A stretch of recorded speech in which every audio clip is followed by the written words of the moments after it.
Many people don't think they're creative when they are. I'd love you to kind of just jump right in. How do you define creativity? Anytime you make anything new, that is a creative act. There's no creative people and uncreative people. Unfortunately, humans, our brains are not truth-seeking machines. They're belief justification machines. And so when you decide, I'm not a creative, your brain doesn't really care if that's true or not. Your brain just goes, okay, that's the party line. I think it's a travesty when we do that to the people around us, our families, our kids, the people that we lead, the people that we work with. And we often just reduce someone to a role. No, that's a human being, and they have great ideas. Well, the top of the morning to you, and welcome to It's a Good Life. I'm your host, Brian Buffini, and our guest today is a man by the name of Kyle Scheele. And if you don't know that name yet, you're in for a treat. He is a speaker, an author, and just a creative force of nature. He takes wild creative ideas and brings them to life in ways that has inspired millions of people. And today we're going to dive into creativity, what it is, how to develop it, and ultimately how to bring your big ideas to life. So Kyle, thanks for making the time for us. So delighted to have you on the show. Excited to be here. Great. Well, we're going to dive right in. I think when people hear the word creativity, it already kind of brings a smile to people's face, you know? And I think, you know, from a spiritual transition, you have the creator, and people are made in the creator's image. And I think we all have creativity in us. I was told growing up in Ireland by I went to the Catholic school. The Catholic school was a public school in Ireland. And the priest told me, you're not a creative person because you don't have good handwriting. And creativity is about 95% of what I do every hour of every day for the past 4 decades. So turned out he was wrong. Many people don't think they're creative when they are. Many people their creativity is stifled. I'd love you to kind of just jump right in and how do you define creativity? I define creativity as broadly as possible. I think that anytime you make anything new, that is a creative act. And I think that people often feel like creativity is something you're either born with or you're not.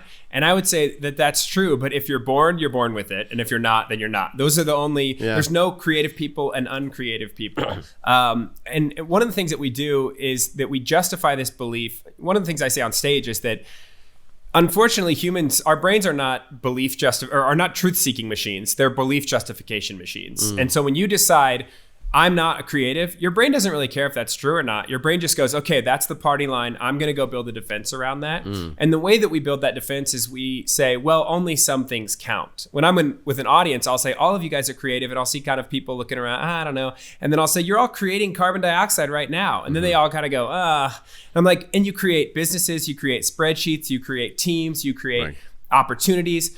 But as soon as I say that, I know that their first kind of gut response is, but that doesn't count. And then we say, well, only these things count, right? Painting, music, theater, decorating dance, the bedroom. That kind of stuff is creative. And that it's a ridiculous belief justification, but we just kind of go with it. And you know, it's interesting that you said 95% of what I do is creative. I would say that 100% of what you do is creative. 100% of what all of us do all the time is creative. But we justify that belief, and then the negative complication of that is that, or implication of that, is that then we end up just, our brain kind of keeps trying to justify the belief. So that when we do start to have a good idea, your brain goes, no, shut that down. Remember, we don't do that. We don't do that around here. Right. And so you're limiting yourself. And that's a sad thing to do to yourself with the one life that you have. But I think it's a travesty when we do that to the people around us, our families, our kids, the people that we lead, the people that we work with. And we often just reduce someone to a role and say, oh, that's so-and-so, they're the CEO. That's so-and-so, they do this. No, that's a human being. And they have great ideas. You know, not being born in America, I always tell my kids, you know, God doesn't speak with an American accent, you know. But America loves to systemize everything. I had the great privilege when I first came to America, a different story for a different day, of doing a paint job. And it turns out it was for Ray Kroc's bride, Joan Kroc, his widow. And, you know, he was a brilliant guy in his own right, but it's almost like the Ray Krocization of America. You know, you go to church, all the churches are the same. You go to the restaurants, all the restaurants are the same. People seek out franchises. We used to die in Ireland. Someone would get off a plane, you know, back in the 80s, and they go, do you have a McDonald's? And you're like, you're in Ireland, for God's sake. Like, no, you're going to eat in a pub. And yeah, I might be standing right next to the McDonald's, but I'm going to direct you to the pub so you can go have an experience of Ireland. it produces for people a sense of safety. You know, you have Henry Ford. He built the assembly lines. You know, that was his creativity. You know, cars weren't his creativity. He built the assembly line. And it seems like so many things in our culture, in our work life, in our schooling, our education, everything seems to be the McDonaldization and the Henry Fordization of all activity. And on one hand, it gives you comfort, but I'd love you to talk to the other side of it is, how does it show up in a person when they don't use their creativity, when they don't exercise that, when they don't let that freedom out? Yeah, I mean, I think it limits you to the sidelines. Like all of the people that you're talking about, like Henry Ford, like you said, was an innovator. Yep. And then we just took that and we went, let's apply that to everything. Yes. But the people who continue to break through are people who say, okay, let's take this other thing that no one's thought and let's combine it with this. That's every idea is just a combination of existing ideas. Yep. There's nothing new under the sun. Right. Innovation comes from a novel interaction of two or more existing things. Sometimes that's let's take this plus this. Sometimes it's, hey, let's take half of this out and replace it with this other thing. Yeah. And so when all you do is go, I'm going to work with only what's existing and try to change it as little as possible, then good luck getting any kind of breakthrough. Good luck getting any kind of traction, because people have seen that already, right? They want new stuff. And it's interesting because I think that I sort of live in this tension. I agree with you that we're desperate for, you know, predictability, but we're also desperate for new. We're desperate for novel. And that's almost anything that I've ever done that has broken through in any way has been something just totally out of left field, something that felt totally crazy at the time. And so when you limit yourself, you're limiting your opportunity to get those big breakthroughs. Yeah. I've heard the phrase synthetic creativity, which is, you know, a little bit of this, a little bit of that. I mean, my own company, there had been companies out there that did 3-day seminars. They had realtors doing realtor-to-realtor coaching. They had different types of training programs. I saw all these different things, the events they did, the training they did, and then I just packaged it and presented it, made modifications based on my own experience, and then just packaged it together. And we took the industry by storm as a disruptor 30 years ago and had exponential growth for decades. And so, again, that synthetic piece it's out there. There is nothing new under the sun, but it is this plus the H plus 2 equals O, you know, like, hey, it's water, right? Your dad, I was reading about your dad being a big influence on you and helped you come up and facilitate some of your big lessons and big ideas. I'd love you to talk about that for a second. Yeah, my dad is, he's an interesting guy. He's always been my hero, one of my favorite people in the world. My dad worked in manufacturing his whole life. Okay. And so I think my dad would not be a person who would intrinsically identify as being creative. But I always looked at my dad, I was like, my dad can make anything. My dad can fix anything. Like I rarely, if ever, remember a repair person coming to our house. My dad was going to fix the thing. My dad was going to make the thing. Because my dad worked in manufacturing, that gave me this interesting insight. Like my dad worked in a factory that made disposable cups for gas stations and restaurants, and they would make millions of these things. And when we would go on the road, you know, on road trips and stuff, we'd stop at a gas station, and my dad would grab the cups and he would look at the bottom, and thered be some weird little stamp on it. And he would go, oh, this is made in Augusta. I know those guys. You know, they do good work. And that just gave me this kind of like this concrete evidence that everything comes from somewhere, and this awareness of that. And so I think that sparked a lot of curiosity for me, to the point where, you know, nobody thinks about who's making styrofoam cups, but I was thinking about that because that was my dad. So now when I would look at something, I would go, somebody has to make that. Somebody's job every day. Somebody's trying to pick up a girl in a bar, and they go, what do you do for, oh, yeah, I make traffic cones, you know, or whatever it is. And so I think I just became really aware of that. And then that just sparked a lot of curiosity for me to go, well, where did that come from? And who makes that? And how many of those do they make? And what does that industry look like? And I think a lot of that came from my dad. My dad was also like voracious reader, you know, took us to the library to get our library cards as soon as we were old enough, and just kind of inspired this love of knowledge and of curiosity. And hey, you can figure this stuff out. Like, you know, the people who changed the world, they weren't smarter than you. They weren't better than you. They were just curious and persistent. And those are things that you can cultivate in yourself. That's great. And you've had a couple of these crazies that have turned, you know, I'm interested in the T-shirt story. You end up building a T-shirt company from a lunchroom in your school, and it ends up all the way in Urban Outfitters. And also, I'd love you to talk about this, you know, being Irish, you know, this Viking funeral for your 20s on your 30th birthday. I'd love you to talk about those two things, Because it's just, I think when we get exposed to someone who's being creative, it spurs that on in us. And I think those are two great ideas. Yeah. So when I was 17 years old, I was beginning my senior year in high school, and I needed some money. I wanted to go to basketball games and take my girlfriend on a date. I didn't have a girlfriend, but I needed to be ready. If you had. and buy new shoes and stuff. But I was really involved in school, and I was applying to colleges and studying for the ACT. And I remember I would go apply for jobs, and they would look at my availability, and they were like, "We can't hire you. You can work here for like 30 minutes, on random 2 days a week." And so that kind of the constraint of that, I was like, I got to figure out a way to make money. And I thought I'll sell t-shirts. I designed a t-shirt for this school event, and it had been like sold better than any other fundraising t-shirt they had. And so I just borrowed a buddy's laptop, and I just started messing around. And the first t-shirt I ever designed, it had a really poorly done like drawing that I just scribbled out on a computer of like an old woman walking with a cane. And then it said, "Osteoporosis is bad to the bone." And I took that, I printed that out. I used the school's computer lab to print it. And then I went table to table with this drawing, and I said, "Would you like to buy one of these t-shirts?"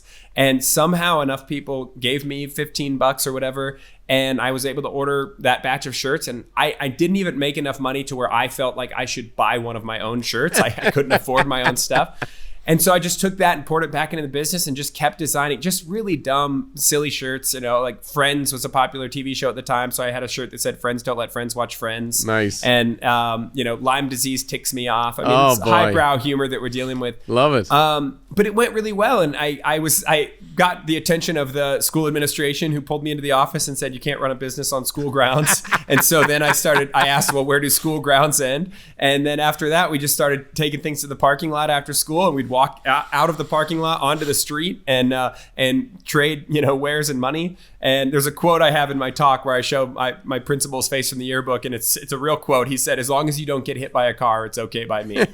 And so good. I just kind of learned like, hey, there's like business is not that hard. It's not this big complicated thing that everyone makes it out to be.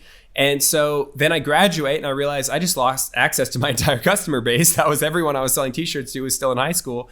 And so I decided I'm going to kind of try to go to retail. And I started Googling around, and Urban Outfitters was like the coolest store that I could imagine being in. And so I found their number on a website somewhere on a Google listing, and I called it. They're located in Philadelphia. And this lady answers, and she said, "Urban Outfitters, how may I direct your call?" And I remember I had researched like enough to know that there was something called the buying department. And I said, "I'd like to speak with someone in your buying department." And she said, "Do you have a specific name?" And I was like, "Yeah, my name's Kyle." Like, I didn't know anything about what was going on. That's great. And she's like, "No, I need this name of someone in the department." And I was thinking like, you should probably know that, lady. That's your job. But she basically just gave me a hard no. Like, I can't page you through if you don't have a connection. And I said, "Well, how about I mail you some stuff?" And she said, "No, we don't accept unsolicited packages. Like, if you want to get in with us, you need to go to one of these big trade shows or apparel fairs or things like that." And that was like thousands and thousands of dollars to go there that I didn't have. And so I just kind of had this idea. I thought, you know what? Like, I'm going to Trojan horse this thing. Like, if you send someone a cool enough package, they're going to open it regardless of what their policy is. And so I got this old vintage suitcase, and I reupholstered the whole inside of it with cool fabric. And then I put all my t-shirts in there, and my best selling ones. And then I actually took a folded pair of like vintage corduroy Levi's, and I cut and sewed it so it looked like a folded pair of pants, but when you picked it up, it opened up into a book. And there was like a catalog, all of our designs, our pricing and contact, company story.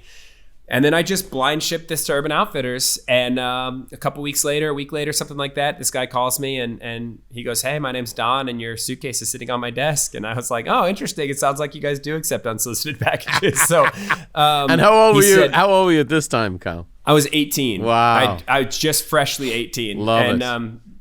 And it was my freshman year of college at that point. And he said, "Hey man, we'd love to have these shirts in our stores." And I knew nothing about retail. I knew nothing about pricing. I mean, all of my prices that I sent him are way too high for them to have any margin on.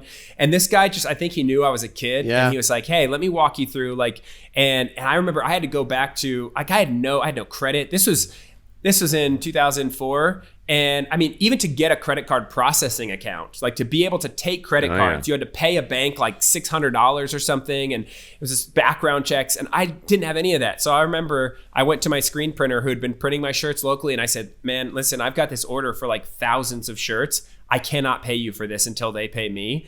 And it was just like a handshake deal. and mailed it off to Urban Outfitters and became, distributed all over. And the story I tell on stage is that there were Urban Outfitters all over the country, but they had one Urban Outfitters in Toronto. And so because they had that store, I started introducing myself as Kyle Scheele, international fashion designer. So that kind of set the tone and really kind of showed me that, like, hey, sometimes a crazy idea isn't that crazy, and maybe more is possible than you think. And so I just kind of like started chasing crazy ideas for the last 20 years. The Viking funeral was an interesting one because I didn't think that would be anything outside of just kind of this party for my friends. I was turning 30 and I was talking to my mom one day, and she was over at the house and watching the kids, and she said, hey, are you gonna have a party for your 30s? And she's like, you can have people over. They have some land out in the country. And she was like, you want to have people over and, have a big party? And I just sort of jokingly, I was like, Mom, I'm not going to have a party to celebrate turning 30. I'm going to have a funeral for the death of my 20s. And she was like, oh, that's pretty morbid. What are you going to have a bbig coffin and people throw their gifts in? And I was like, no, not a regular funeral. I'm going to have a Viking funeral. And so something about that, I was just like, this is a crazy idea. So I built this. It was basically about the size of a minivan. It was like 8 feet tall, 16 feet long. Just it's an ornate, like, I made it out of cardboard and hot glue, but you can look pictures up online. It had hundreds and hundreds of hand cut dragon scales and all this detailing. So good. And I put these big numbers and letters inside that said my 20s, and invited all of my friends over, and we shot Roman candles at it and set it on fire. And something about that kind of like just started taking off online. And some friends of mine made a video about it. And in the video, they asked me like, hey, are you going to be sad to burn this thing that you work so hard on? And I was like, well, first of all, it's taking up my entire garage. So I think my wife will be happy to get it out of there. But I said something about, you got to let go of the past to make room for things in the future. And it was just kind of this offhanded comment in like a 30-minute interview. And they clipped that one part out. And that idea just seemed to really resonate with a lot of people. And over the next like weeks, months, and even a year later, I started getting all these emails from people saying like, hey, I saw your video and it made me think about the things I want to let go of. And then they would always kind of say this little snarky thing at the end where they're like, just wish I could do it with a Viking funeral. So a year later, I'm still getting emails about this. And most of the projects I've ever done, I'll put them out, they'll make some kind of a splash. And then a few weeks later, kind of the world's moved on. But this one just kind of like kept with me. And so finally I was like, all right, if everybody wants another Viking funeral, let's do another Viking funeral. And I announced to the world, hey, I'm gonna do a Viking funeral for regrets. So send me your regrets, send me anything you want to let go of, your mistakes, things that you did or didn't do, relationships, beliefs, identities, whatever that is, that you're like, hey, this is the old me. This is not what I want to be anymore.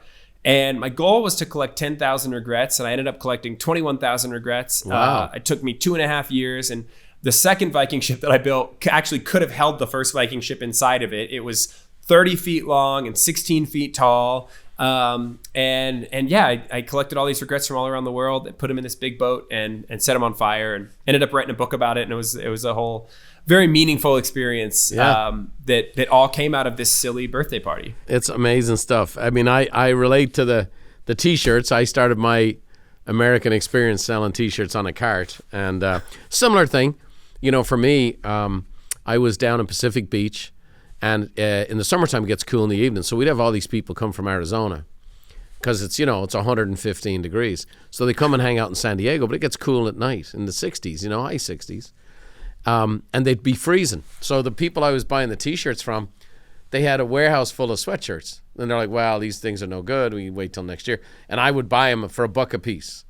And I'd sell them to the Arizonans. I was making $50,000 a month off of T-shirt cards as an 18-year-old myself, 19-year-old. And but it's like that is the deal. And I think today, in the world we live in today, creative expression, find a need, fill a need, right? See what's already out there, filling the need, but what can you do better, quicker, faster, in a different way? I just think it's an enormous thing. I mean, for you, how do you go about cultivating an idea, right? You have a thought, right? So an idea is not a plan. An idea is not a strategy. So how do you go about cultivating a creative idea? So I'm working on, we talked a little bit before the podcast, and I'm working on a book right now that won't come out until 2027. But I basically I've identified this. There's a cycle that every idea has to go through. And there's 4 stages to this cycle. And the first half is about kind of coming up with the idea, gathering the inputs, connecting those. You come out of this first half and you've got this thing that you have an idea. And then everything from there on out is about narrowing that down from all the possibilities down to this one thing that finally exists in the world. And I think that's where a lot of people get stuck. There's a plant, I actually have it tattooed on my arm. There's this plant called Brassica oleracea, and it grows wild in the Mediterranean. It's it's in the wild mustard and cabbage family. And if you were to see this plant, you wouldn't really think anything of it. But a few thousand years ago, humans noticed this plant, and we were like, hey, we want to do something with that. But it seems like they couldn't agree on what to do with it. And so different people started cultivating it for different things through just selective breeding. So one group was like, hey, we like the leaves on this plant. We want to make them bigger so we can have bigger leaves to eat. And they just they'd plant, 100 of these. They'd take the ones with the biggest leaves, cross-pollinate those, plant the seeds from that, just do that over and over again. Well, over time, these leaves became enormous. And if I were to show you one of these leaves, you would go, oh, that's kale. That's Brassica oleracea is kale. But another group said, well, we want to cultivate the flowers. And so that the flower version of that became cauliflower. And another group said, we want to cultivate for flowers and stems. And that became broccoli. And then, so broccoli, cabbage, kohlrabi, kale, Brussels sprouts, all of these different plants, like half the grocery aisle, it all came out of this one plant. Wow. And I think that oftentimes what people forget is that the idea, when you have an idea, you're like, this is it. We think of that as broccoli or as kale, as this kind of finished thing. But in fact, it's kind of the top of that evolutionary chart. And every idea can exist in a lot of different forms. And so what you have to do is say, which of these forms do I want to evolve for? When I think about Buffini, like you said, that could have been a weekend workshop. It could have been a book. It could have been, you don't train anybody, you just run your own company and you invest all of that training into them. And there's no right or wrong version of that. It really is well, what choice do I want to optimize for? Because when you say, hey, I'm going to get bigger leaves, that means you're going to get smaller flowers and vice versa. Right. And I think that a lot of people get stuck because they think the first version of the idea that comes into my head, that's the one I have to go with. Right. That's not true. And so I think a lot of how you get things out into the world is you start by just looking at kind of well, what are all the possibilities that this could be? Yeah. And what are all the trade-offs of that, right? If you have a soundboard and you've got, bass guitar and electric and lead and all this stuff, every time you move one of those sliders, it changes the volume of that, but it also changes the overall mix. Right. And the same thing is true for an idea. When you go, do I want to scale up the team? Well, that's going to also scale up the budget. And that's going to also do this. And there's no right or wrong answers. You just have to go, what are the constraints that I have? What are my personal desires? What optimal goal am I, aiming for? And then which version of these am I going to aim for? And that can be really tricky because that inherently means making decisions, and decisions, the word decide comes from the Latin decidere, which means to cut off. And it means that one of the things I say is that the cost of any idea that exists in the world, it's not just the time and the money. The bigger cost is all of the other versions of the idea that you have to sacrifice for that to happen, right? In order for you to go all in on Buffini, you had to let the t-shirt thing go, right? You had to say, hey, I can't do both of these things. Right. And that might seem so silly in hindsight, oh, t-shirts versus this massive empire, but 50 grand a month is nothing to shake a stick at. And I think that we often forget, hey, in order to make this book into a book, that means it's not going to be a video game. That means a story is not going to be, a movie. It's not going to be, at least not now. I've got to pick one thing and go all in on. Yeah. And then that's the third stage of the process. And the fourth stage is action. That's getting this thing out into the world. Right. And that's even scarier because the evolution phase, you're making sacrifices, you're making changes, you're giving things up, but all that's happening kind of behind closed doors. And you're only letting people in who you decide get in. Yeah. But in order for anything to make a difference in the world, you got to go out there and you got to put this in front of people. And that is inherently going to mean feedback, and it's not all going to be positive. So in fact, yeah. I mean, this is where I want to jump in here, Kyle, because there's two things I see. And I'll break it down generationally, and I'd love your thoughts on this. People of my era, if you will, a lot of us have done well with appreciation, and inflation has made our assets grow, right? And what happens is you start doing well. And what I've seen in my own company, we became risk averse. And so it wasn't until very recently I came in, I started breaking stuff. And it's you know what? We've gotten too safe. We've just damped down, and actually innovation was well, what is that going to cost? And so you become, on one hand, you become successful. You're afraid to lose anything, right? So then it becomes a maintenance thing. On the other side, I have 6 younger kids myself, between 30s or low 30s, and so millennials down to Z's, right? And all their friends in between. Well, one of the things I've seen with the younger generation is they seem to be very risk averse. And so the only way this works, and it sounds great on stage, it sounds great in a podcast, is you have to be willing to try, iterate, fail, try again. And it sounds easy on a seminar. It reads easy in a book. It sounds easy in a podcast. But people have become risk averse in both young and older. And, I think one of the reasons that guy in Urban Outfitter, saw that briefcase and he went, this is cheeky. Like, he knew you were a young guy. Like, this is creative. I like these designs. This is some smart stuff. But I guarantee you, like, he hadn't had anybody send him anything that cheeky in a long time. I was like, I'm going to give this kid a call. I'll say this. I run a pretty good-sized business. I have hundreds of employees. If somebody sent me something like that, I'm probably giving them a call. Okay? Yeah. And so talk to the young, talk to the folks my age who've succeeded and who've kind of gotten comfortable and afraid to try something new. But also talk to the young folks that seem to like not be willing to try at all.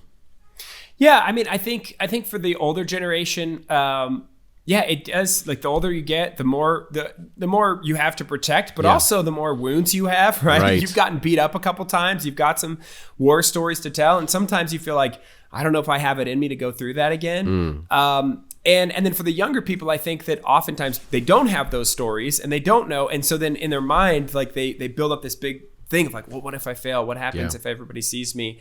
And the reality is, like, the answer to both those things is you've survived everything you've come through so far. And you maybe there's things that you're like, I would totally do that differently. Great. Well, then you'll take those lessons into the next round and you won't do those things.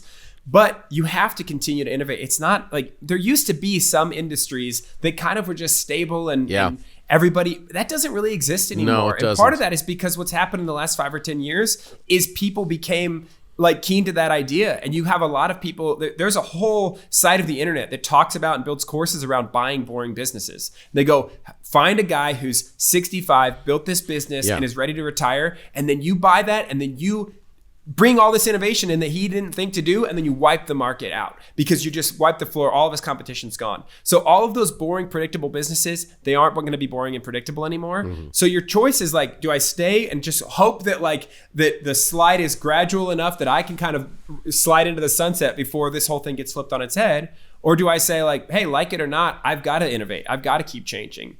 And then to the young person, I think I would just say like like you said, I blew past all of the other people who, called Urban Outfitters and gave up or tried to mail them something and it was a little packet or something like that. The job market's tough. There's never been more people trying to do probably the thing that you're trying to do, which means that you've got to figure out a way to stand out. And I would say we often consider the risk of the thing that seems risky, right? Like, oh, I'm going to put myself out there. But we don't calculate the risk of just doing the same thing that everyone else is doing and throwing yourself into the pool of like, hey, it's just as risky to be in a line of 100 people as it is to go, hey, I'm going to go try to knock on the window over here, or I'm going to see if there's another door. Like, they both have risks. And in my experience and my perspective, I'm a little biased, but I think that I think it's actually way less risky to put yourself out there. It is. And even when things fail, I think that so many times, like things that I thought were tremendous failures at the time have ended up opening doors later on because of exactly what you said. Even when something doesn't work out, people go, hey, you know what? That was pretty cheeky. That thing that you tried, I like that. Because I've had way more business. I would say 99% of the business owners I talk to say, I wish my team was a little bit more proactive. I wish that they were bringing me more ideas. The idea that like companies are out there just going, no, we don't need innovation, like actively saying that just has not been my experience at all. No, it's true. And the piece of the puzzle, I have a quote in my office from St. Irenaeus of Lyon that said, the glory of God is the human person fully alive. And I just feel when I'm in creation mode, I'm fully alive. Like, there's nothing better than coming up with a wild hair idea. Now, you brought up something great, and I am excited for when this book comes out, and we'll, Lord willing, have you back on, Kyle, because when you talk about the plant, and at some point in time you got to make a decision, you got to decide. There is that, because you can become an idea junkie. Some people, we have people who are seminar junkies. They go to seminar to seminar to seminar, seminar to seminar, and they never execute on anything. And that in itself becomes its own slow drift to depression. you have the creative who can be an idea junkie. They get the idea, they create, but they never execute. And so at some point in time, it's got to align with something you're passionate about, something you're fired up about, and then you go for it. And you got to put all your eggs in the basket. And that's, you test, you iterate, you test, you iterate, and you go, I love this. I love doing this. I see this as, I've gotten positive feedback from the marketplace. Let's go. And at some point in time, you just got to burn your ships and put all your chips to the center of the table, So what's an example for you of when you put all your chips on the table and how to really let that creativity turn into something of substance? Yeah. So, I mean, I've been a speaker, professional speaker. As I'm stammering over my words, I'm telling you that I'm a professional speaker. I've been a professional speaker for about 15 years, and I spent the first 12 years of that in the youth speaking space. And I was a keynote speaker I would do high school assemblies and leadership conferences for kids. And in 2018, I did this event. It's the National FFA Convention. It's the largest student event that I know of. There were 67,000 people at that event. And I was the opening keynote. I had to do the session 3 times because they could only fit 20,000 people in this arena. And I did that, and a friend said, Kyle, congrats. Like, that's so cool. That's the biggest thing that you'll ever do. And I remember just feeling like, why would you tell me that? I still got a lot of gas in the tank. And I kind of felt like I had beat the video game of that career. And the kind of 2 paths in front of me were like, just keep doing victory laps, right? Now that you've done this, you can do all the state associations. You can do all this. Or, hey, go after this corporate speaking thing. And I knew nothing about corporate. I've never worked in a corporation. I've always been self-employed. But that was like this thing that felt like that's hard. And that's going to be a new challenge for me. And I like this idea. My friend Diana Kander talks about, like, you should set goals that require you to become a different person in order to achieve that goal. And that felt like that for me. And so I threw all of my eggs into that basket. I handed off my youth speaking career to a bureau in that world. And I said, you guys keep this on autopilot as long as you can. I'll go out and do the gigs. I don't want to send the emails. I don't want to do the marketing. I don't want to do any of that.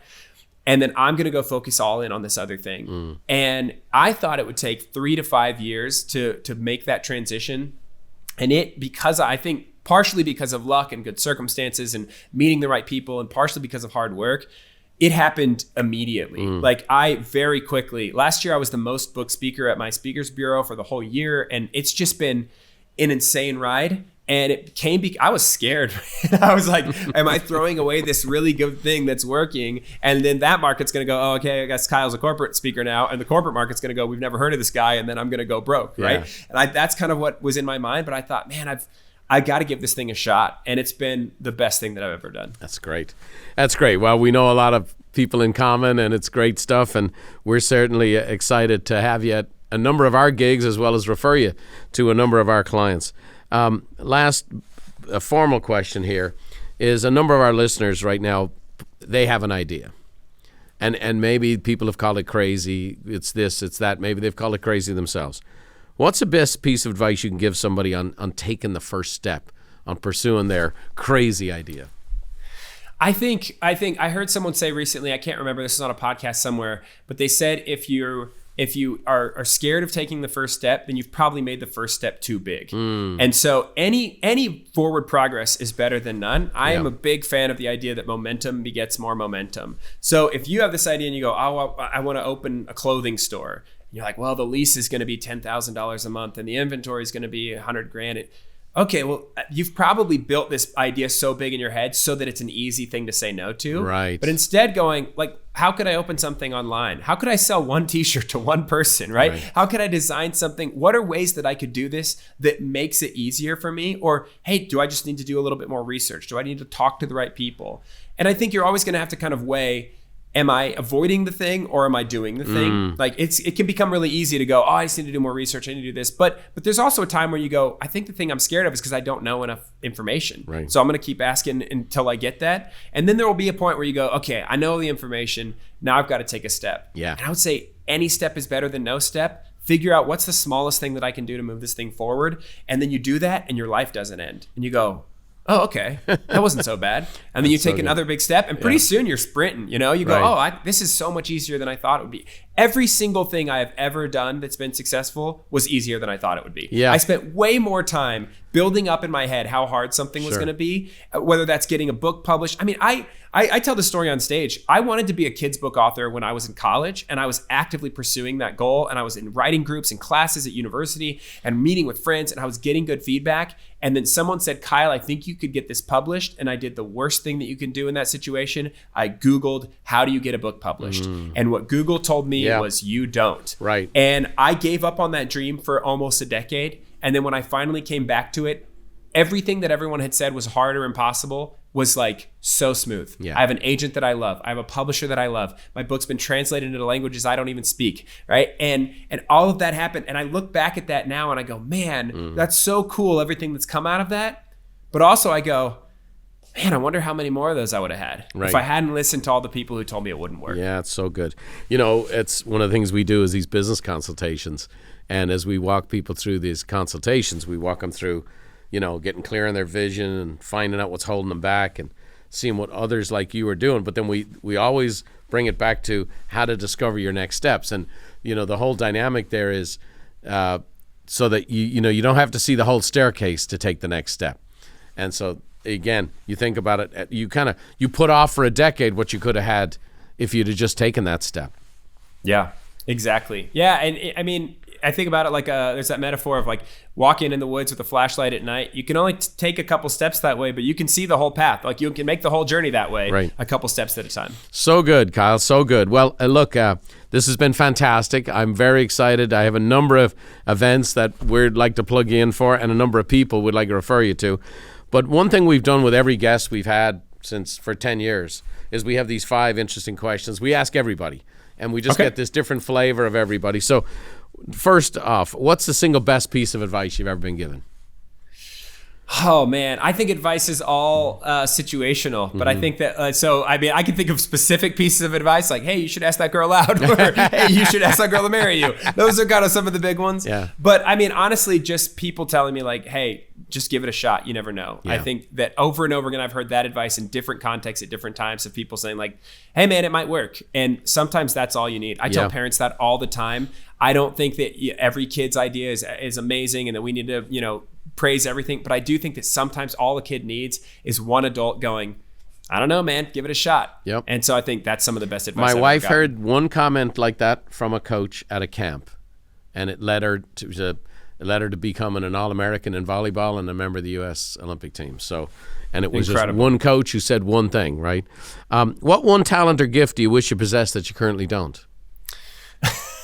I am the clumsiest person in the world. When my wife and I got married, she was like, I thought you were joking. I thought you were doing a bit or something. I am like the least physically coordinated person, which is hilarious because my wife is like an athlete. She's super in shape, has abs year round. And I am like, I'll trip over my own feet walking down a hallway. So I think like that if I had some kind of semblance of physical coordination, that would be You're wonderful. Just too creative to be coordinated. That's it. What's book's been most instrumental in your life? Oh man, there's no way I could limit that to. I mean, you could. This is I'm looking behind one you. of like 5 bookshelves that I have in my house and office. There are so many books. Actually, I just read I finished a book last night. It's a fiction book. It's called Boy's Life, and it's about this like small town kind of like. It's almost like magical realism book, like totally entranced the whole way through. Awesome. So many like nonfiction, fiction. We could spend the rest of this. But you're a big time reader. I hear that, so that's cool. I love reading. That's why I wanted to be an author. I have a passion for the written word. That's great. I think there's nothing like it. Okay, this will be even harder then. If you're scrolling through the TV and there's one movie on, what's the one movie you've watched over and over, or you watch part of it? Every time it's on, you kind of stop. You know what's funny is I just had coffee with someone today and he asked me that exact same question. And the one that I come up with that is probably the least well known is called Secondhand Lions. Oh yeah, it's got. I know, it's great. So many people don't know that. I love that movie, and I've told them that, and they're like, that was one I think I did stumble onto it. Like it was on TV one night. Was it Michael Caine and Robert Duvall? Robert Duvall, and Haley Joel Osment. Yeah. And that man, I could watch that movie every day for the rest of my life. You have to circle back with them and ask that person, do they listen to our podcast? That might be where they got it from. Last but not least, Kyle Scheele, what does a good life mean to you? Man, I think that like you summed it up great earlier of just being fully alive. I think that there's always, man, more than ever it feels like, but I think has always said that throughout history. It feels like everything's bad all the time and everything's getting worse. But man, there's just so much to be grateful for. I have a family that I love and kids that I love and friends and community. I get to do like this job doesn't feel like a job to me. I feel like I can't believe that people pay me money to do this and then afterwards don't ask for the money back. And they say, "Oh, that was great." I don't know. I'm just so grateful for everything that I have. I think the good life is the one that I've got, but I think it's also the one that you build, and through gratitude and through hard work and through trying stuff. One of the things that I learned from surveying 21,000 people about their regrets is that people regret things that they didn't do way more than they regret things that they did. Right. And so I think that you are on this planet for such a short amount of time. In the grand scheme of history, your life is it's a breath in the wind. It's a blip on the radar. And so, man, just like lean in, make a difference, make a dent in the world, be kind to other people, try to make the world a little bit weirder and a little bit funner and a little bit cooler than it was when you got here. That's the good life to me. Well, you've added to our good life today, Kyle, and I appreciate it. It's been a shot in the arm for myself. I know it's going to be a shot in the arm for so many people. You're a talented, gifted man with a great message. It's very timely, I think, and getting people in touch with that creativity and embracing that, I think you end up with a life of less risk, a life of more joy. And who knows, many of these creative thoughts could lead to all kinds of fantastic innovations, cures, breakthroughs. And either way, the pursuit of it is a joy. So I want to thank you for being here today. It was really, really a lot of fun being with you.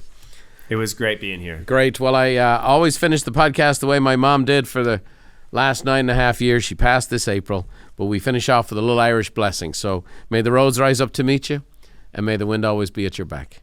May the rain fall soft upon your fields and the sun shine warm upon your face. And until we meet again, may God hold us all in the hollow of his hand. We'll see you next time.